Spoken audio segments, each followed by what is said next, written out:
Hi friends, నా పేరు Krishna tech travel. కొత్తగా వచ్చిన వాళ్ళైతే సబ్స్క్రైబ్ చేయండి, లైక్ చేయండి, షేర్ చేయండి. ఈరోజు గండి మాలియమ్మ, శ్రీ గండి మాలియమ్మ దేవి జాతర అనమాట. ఇది యశ్వంత్ నగర్ సండూరుకి 12 కిలోమీటర్స్లో వచ్చేస్తుంది. ఇంకా షాపింగ్స్ కవర్ చేసామని ఇట్లా వచ్చినాను.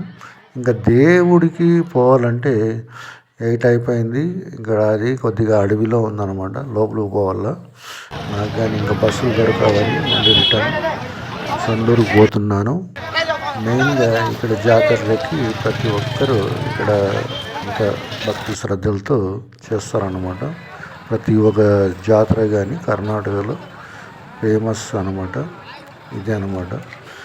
కుల మత భేదాలు లేకుండా చాలామంది కానీ వస్తూ ఉంటారు. తర్వాత వాళ్ళ బంధువులని వీళ్ళని వాళ్ళని పిలుచుకొని తర్వాత ఇలా సక్రమంగా జరుగుతాయన్నమాట ఈ జాతరలు. మెయిన్గా చెప్పాలంటే మనకి షాపింగ్స్ ఊర్లోనే పెట్టినారు. ఇంకా అక్కడ పెట్టేదానికి స్థలం ఉన్నా కానీ అడవి ప్రాంతం అవుతుందని ఇక్కడ ఊళ్ళో పెట్టినారు అనమాట. ఇంకా టెంపుల్స్ 4-5 టెంపుల్స్ లోపల ఉన్నాయి. మనకి చూసుకున్నట్లయితే ఇది ఈ లింగాయత సమాజం వాళ్ళు అన్నమాట. వీళ్ళది వచ్చి టెంపుల్ ఉంది.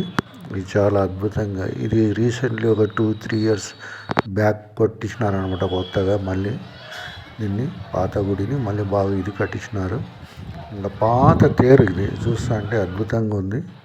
ఇక టెంపుల్ కానీ బాగా మంచిగా కట్టించినారు ఇక్కడ. ఇదే అన్నమాట.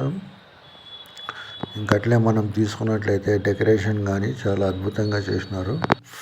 ఇంకా మనకి టెంపుల్ టైం అయిపోయింది, స్వామీజీ ఇంకా లేదు, బంద్ అయిపోయిందని చెప్పాడు. సరే అని దర్శనం చేసుకొని మళ్ళీ రిటర్న్ పోవడానికి ప్రయత్నం చేసినాను అనమాట. ఇంకా మెయిన్గా యశ్వంత్ నగర్ అనేది మెయిన్గా కాలేజెస్ మెయిన్ అనేది తెలిసింది. Thank you. నచ్చితే లైక్ చేయండి, షేర్ చేయండి, సబ్స్క్రైబ్ చేయండి.